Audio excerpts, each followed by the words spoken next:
Hi ಎಲ್ರಿಗೂ ನಮಸ್ಕಾರ. ದಿನಕ್ಕೊಂದು ಕಥೆಯಲ್ಲಿ ಇವತ್ತಿನ ಕತೆ ಮೋಕ್ಷ ಹೊಂದುವುದು ಹೇಗೆ. ಒಮ್ಮೆ ಗುರುಗಳು ತನ್ನ ಎಲ್ಲಾ ಶಿಷ್ಯಂದ್ರನ್ನ ಕರೀತಾರೆ. ಅದರಲ್ಲಿ ಒಬ್ಬ ಮಾತ್ರ ಪೂಜೆ ಮಾಡೋದ್ರಲ್ಲಿ ತುಂಬಾ ಬ್ಯುಸಿಯಾಗಿರ್ತಾನೆ. ಸರಿ ಅಂತ ಅವರು ಆ ಶಿಷ್ಯನನ್ನ ಗಮನಿಸ್ತಾ ಕೂತ್ಕೋತಾರೆ ಗುರುಗಳು.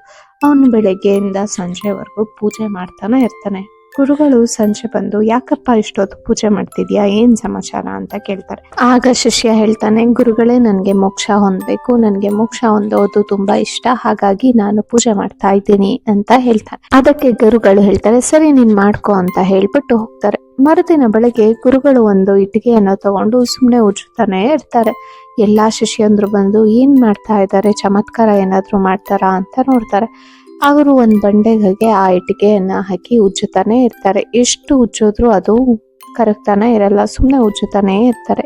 ಹೀಗೆ ಉಜ್ಜುತ್ತಾ ಆ ಪೂಜೆ ಮಾಡ್ತಾ ಇದ್ದಿದ್ದ ಶಿಷ್ಯ ಬಂದು ಕೇಳ್ತಾನೆ, ಏನ್ ಗುರುಗಳೇ, ಏನ್ ಮಾಡ್ತಾ ಇದ್ದೀರಾ, ಇಟ್ಕೆಯನ್ನ ತೆಗೆದುಕೊಂಡು ಅಂತ ಕೇಳ್ತಾರೆ. ಆಗ ಗುರುಗಳು ಹೇಳ್ತಾರೆ, ನಾನು ಇದನ್ನ ಕನ್ನಡಿಯಾಗಿ ಮಾಡ್ಬೇಕು ಅಂತ ಅನ್ಕೊಂಡಿದೀನಿ, ಅದಕ್ಕಾಗಿ ಉಜ್ತಾ ಇದ್ದೀನಿ ಅಂತ ಹೇಳ್ತಾರೆ. ಕೇಳ್ತಾನೆ, ಸ್ವಾಮಿ ಗುರುಗಳೇ, ಇದು ಹೇಗೆ ಕನ್ನಡಿ ಆಗುತ್ತೆ ಅಂತ. ಇಟ್ಟಿಗೆಯಲ್ಲಿ ಪಾರದರ್ಶಕ ವಸ್ತುವೇ ಇಲ್ಲ, ಹೇಗೆ ಕನ್ನಡಿ ಆಗುತ್ತೆ ಗುರುಗಳೇ ಅಂತ ಕ್ವೆಶನ್ ಮಾಡ್ತಾನೆ. ಗುರುಗಳು ಹೇಳ್ತಾರೆ, ನಿನ್ನೆಯಿಂದ ನೀನು ಮೋಕ್ಷ ಬೇಕು ಅಂತ ಪೂಜೆ ಮಾಡ್ತಾನೆ ಇದೆಯಾ. ಮೋಕ್ಷ ಅನ್ನೋದು ಒಂದೇ ದಿನದಲ್ಲಿ ಸಿಗುವಂತಹ ವಿಷಯ ಅಲ್ಲ, ಅದಕ್ಕೆ ಕಠಿಣ ಪರಿಶ್ರಮ ಅಗತ್ಯ ಇರುತ್ತೆ ಅಂತ ಹೇಳ್ತಾರೆ. ಶಿಷ್ಯ ಕೇಳ್ತಾನೆ, ಪೂಜೆ ಮಾಡೋದೇ ತಪ್ಪ, ಪೂಜೆ ಮಾಡಿದ್ರೆ ಮೋಕ್ಷ ಸಿಗಲ್ವಾ ಅಂತ ಕೇಳ್ತಾರೆ. ಆಗ ಗುರುಗಳು ಹೇಳ್ತಾರೆ, ನೋಡು, ಅಲ್ಲಿರುವಂತ ಎತ್ತಿನ ಬಂಡಿಯನ್ನ ನೋಡು, ಏನ್ ಅನ್ಸತ್ತೆ ನಿನ್ಗೆ, ಇವಾಗ ಗಾಡಿ ಮುಂದಕ್ಕೆ ಹೋಗ್ಬೇಕು ಅಂದ್ರೆ ಗಾಡಿ ಹೊಡಿತಾರ ಅಥವಾ ಎತ್ತಿಗೆ ಹೊಡಿತಾರ ಅಂತ ಕೇಳ್ತಾರೆ. ಎತ್ತಿಗೆ ಹೊಡಿಬೇಕು, ಏಕೆ ಅಂದ್ರೆ ಗಾಡಿಯನ್ನ ಎಳೆಯುವಂತದ್ದು ಎತ್ತು, ಹಾಗಾಗಿ ಎತ್ತಿಗೆ ಹೊಡಿಯೋದು ಅಂತ ಹೇಳ್ತಾನೆ. ಹಾಗೇನೆ ನಮ್ಮ ಮೋಕ್ಷದ ಸಾಧನೆಗೆ ಪೂಜೆ ಒಂದೇ ಮಾರ್ಗ ಅಲ್ಲ, ಇರುವಂತಹ ಪರಿಸ್ಥಿತಿಯನ್ನು ಕೂಡ ಅರ್ಥ ಮಾಡ್ಕೊಳ್ಬೇಕು.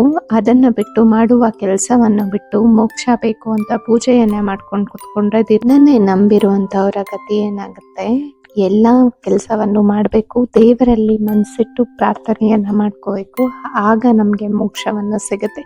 ಇಹಲೋಕದಲ್ಲಿ ಇರುವಂತ ದಿನಗಳಲ್ಲೆಲ್ಲ ಕೂಡ ನಾವು ನಮ್ಮ ಜವಾಬ್ದಾರಿಯನ್ನು ಅರಿತು ಬಾಳಬೇಕು. ಅದನ್ನು ಬಿಟ್ಟು ಮೋಕ್ಷ ಪಡಿಬೇಕು ಅಂತ ಕಣ್ಮುಚ್ಕೊಂಡು ಕುತ್ಕೊಂಡು ತಪಸ್ವಿ ಆಗೋದಲ್ಲ ಅಂತ ತಿಳಿಸಿ ಹೇಳ್ತಾರೆ. ಹೀಗೆ ಗುರುಗಳು ಮೋಕ್ಷ ಸಾಧನೆಯ ಬಗ್ಗೆ ಹೇಳ್ತಾರೆ. ನಮ್ಮ ಜವಾಬ್ದಾರಿಯನ್ನ ಅರಿತುಕೊಂಡು ಜೀವನವನ್ನ ಹೇಗೆ ನಡೆಸಬೇಕು, ನಮ್ಮ ಕರ್ತವ್ಯಗಳನ್ನ ಏನೆಲ್ಲ ಮಾಡಬೇಕು ಅನ್ನೋದನ್ನ ತಿಳ್ಕೊಂಡು ದೇವರಲ್ಲಿ ನಂಬಿಕೆಯನ್ನ ಇಟ್ಕೊಂಡು ಮೋಕ್ಷದ ಹಾದಿಗೆ ಹೋಗ್ಬೋದು ಅಂತ ತಿಳಿಸಿ ಹೇಳ್ತಾರೆ ಅಂತ ಹೇಳ್ತಾ ಇವತ್ತಿನ ಕಥೆಯನ್ನ ಮುಗಿಸ್ತಾ ಇದ್ದೀನಿ. ನಾಳೆ ಮತ್ತೊಂದು ಹೊಸ ಕಥೆಯೊಂದಿಗೆ ಭೇಟಿಯಾಗೋಣ. ಅಲ್ಲಿಯವರೆಗೆ ನಮಸ್ಕಾರ. Thank you so much.